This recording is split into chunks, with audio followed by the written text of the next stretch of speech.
Welcome back to the deep dive. So today our mission is to take a stack of source material. We've got the full Q&A from a major corporate earnings call and really figure out what the leadership of this huge cloud and AI player is actually worried about. And what Wall Street might be missing. Because Yeah. the numbers coming out of the gate were just phenomenal. Where are they? They reported commercial bookings growth of, get this, 111% year over year. And that number doesn't even include the massive new Azure commitment they just signed with OpenAI. Right. So the real number is even higher. We're talking about future booked revenue, the remaining performance obligation, or RPO, just soaring. It's nearly $400 billion now. $400 billion. And those numbers, they paint this picture of, just completely unrestrained success. But here's the paradox we saw in the questions from analysts. Despite all this explosive growth, this unprecedented demand, the stock wasn't really responding. Wall Street was nervous. Exactly. So the core tension we need to unpack is this. Are these enormous AI investments actually sustainable? Or is the company, overbuilding capacity right before a big tech shift? And can they manage the risk? I mean, Yeah. that's the real question. Essentially, the analysts are trying to figure out if this growth is built on, let's say, solid commercial bedrock, or if it's built on hype that could just evaporate. Okay, so let's start with that big existential challenge. Yeah. Analyst Keith Weiss framed it perfectly. He basically asked, will AGI, true general intelligence, or some big shift in how apps are built, will that weaken their seemingly impenetrable market position? It's the classic innovator's dilemma, right? The fear that the platform you built today could be made totally irrelevant by some magical model tomorrow. Mm-hmm. And the CEO's response was, I thought, really insightful. He gave us one of our key takeaways right there. He acknowledged that even with these exponential jumps in model capability, the intelligence you get is, well, he called it jagged or spiky. Jagged intelligence. That's such a powerful visual. It's like a model that's a genius at writing code, Right. but is completely useless at managing the context of a simple 10-step business process. It's brilliant in these narrow little tasks, but it just lacks that reliable, uniform strength. Precisely. And this is the core of their whole strategy. They're not just waiting around for AGI to smooth out those edges. Yeah. Their answer to all this jaggedness is to build systems. System. They're building, and this is a quote, an organizing layer for agents that's designed specifically to smooth out those jagged edges. And we can see that happening, right, with things like GitHub Agent HQ and how M365 Copilot is evolving. But the example that really stood out to me was how this system adds reliable value in a tangible way. The Excel Copilot example. It was perfect. I mean, anyone can prompt a model to spit out a spreadsheet. That's the jagged intelligence, just, starting the work. But that's not where the real money is. No. The true commercial value comes from what they call agent mode. This is where the model stops being just a one-off generator and becomes more like an analyst agent. It can iterate, it stays on rails, and it follows complex commands over time. So the system is what provides the guardrails, the memory. It's what makes the model predictable enough to be valuable for her business. It turns that kind of one-off magic trick into a reliable enterprise app. And that really justifies their entire platform strategy. Yeah. It also speaks directly to the whole AGI timeline question. The leadership, they confirmed their confidence in the new OpenAI agreement, which gives them IP certainty. But the CEO was very clear that AGI, at least as it's defined in their contract, is not expected anytime soon. The message is, look, we're focused on maximizing today's tech through stable systems, not betting the entire farm on tomorrow's theoretical magic. Okay, so let's shift gears to the financials. Let's tackle that colossal number again. $400 billion in commercial RPO. I mean, that's booked, non-cancelable future business. For anyone listening, that number alone has to signal huge market confidence. It absolutely does. But for an analyst, massive forward bookings can also signal massive risk. How so? Well, what if the technology changes before those contracts get fulfilled? What if it takes, 15 years to burn through that RPO? Yeah. That's why the weighted average duration figure is so critical. And what did the CFO say about that duration? That it remains incredibly stable. It's at approximately 2 years. Now, think about the strategic implication there.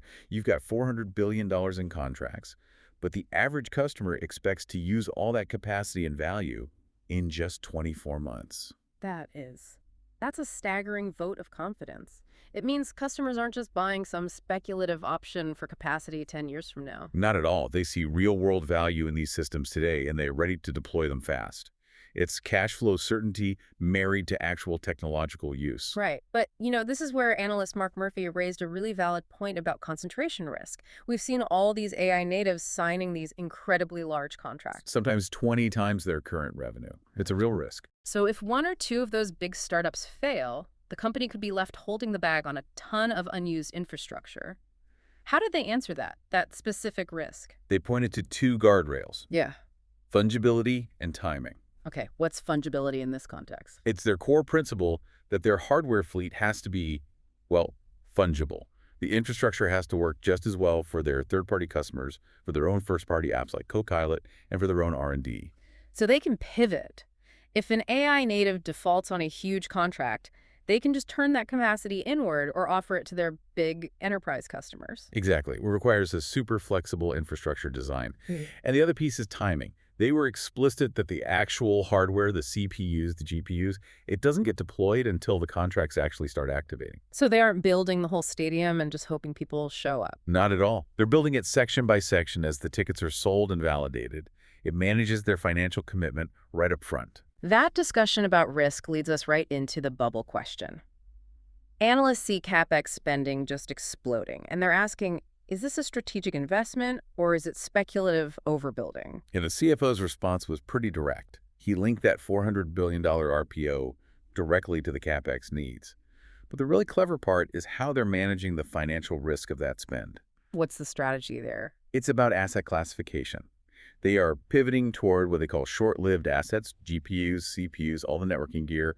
And critically, they are matching the depreciation cycle of that gear to the short 2-year duration of the customer contracts. I see. So if the tech becomes obsolete in 3 years, the asset is already mostly depreciated off the books. It's an aggressive but financially hedged build-out. It is. And on the flip side, they said the very long-lived assets, the land, the data centers, the power grid access, they expect those to be useful for 15 to 20 years. So they're confident in the long-term shift. But here's the part that genuinely surprised me. It's the counterpoint that kind of changes the whole story. Despite this massive strategic CapEx spend, they are still capacity constrained. It's a staggering revelation, isn't it? It is. Demand is rising faster than they expected, and they now expect to be capacity constrained through, and this is a quote, at least the end of the fiscal year. Which immediately raises a question for you, the listener. If they're constrained, where is all the available compute actually going? They have to prioritize. And according to the CFO, that prioritization is ruthless. The available compute is going first to their high-margin, high-momentum first-party apps. So M365 Copilot, their security services, GitHub. And their own R&D teams. And what that means is that the broader cloud business, Azure, is the one bearing most of the revenue impact. The CFO even admitted their Azure revenue could be higher if they had the capacity. Wow, so they are deliberately throttling general cloud demand to feed their own highest margin AI apps first. It's a massive strategic trade-off. They're basically sacrificing short-term Azure market share growth to accelerate their own platform. And they're trying to back it up by optimizing the fleet they already have. They mentioned a 30% improvement in token throughput for some key models. They're squeezing every last drop out of every transistor they own. Which brings us to competition. Analyst Kash Rangan asked about competitor hyperscalers who are claiming to win business that this company might have won. And this led to a really candid discussion about the kind of business they actively say no to. And they absolutely do say no. This was a key strategic insight for me. They said they'll refuse demand that is too concentrated by customer location or type of skewing. And the key example they gave was demand where, quote, all of the demand just comes for just 1 meter. What does that actually mean in practical terms? It means they're not interested in being a pure commodity provider. They'll reject a contract if a customer only wants raw AI accelerator cycles without using any of the other compute, storage, or data services. Because that's a low-margin business. It's a low-margin commodity business, and it doesn't create any platform lock-in. Rejecting that business just reinforces their goal to be a full solutions provider, not just a hosting service. They're playing the long game here. Exactly. It's a deliberate filter. So before we get to our final thoughts, there was one quick bit of accounting clarity. Someone asked about the huge $4.1 billion loss related to OpenAI that showed up in their books. All right. A number that big needs context. It does. And it was a pretty straightforward clarification. That number is just their percentage of OpenAI's operating losses, which they have to account for using the equity method. It's just financial housekeeping because of their ownership stake. And it wasn't related to the new agreement they just signed. Correct. So important to note because of the size, but it doesn't really change the strategic narrative we've been talking about. Okay, so let's recalibrate our understanding based on this deep dive. We've seen a company that's investing aggressively, but it's ahead of massive quantifiable demand, that $400 billion RPO. Their genius seems to be in managing the risk by building these stable, expansive agent systems that contain the unpredictable, jagged nature of the underlying models. And financially, they've hedged that risk by matching their asset depreciation to the short duration of the contracts. They have a massive customer appetite, and now they're in the position of having to ration their capacity. Which leaves us with the big strategic question that you, the listener, should really be mulling over.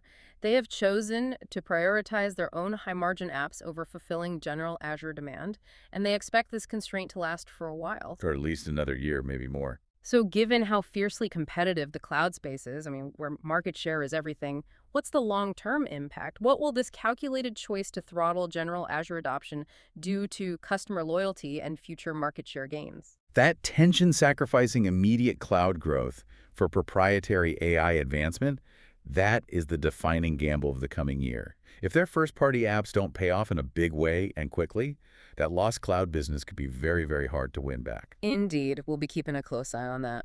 And that's all the time we have for this deep dive. We'll see you next time.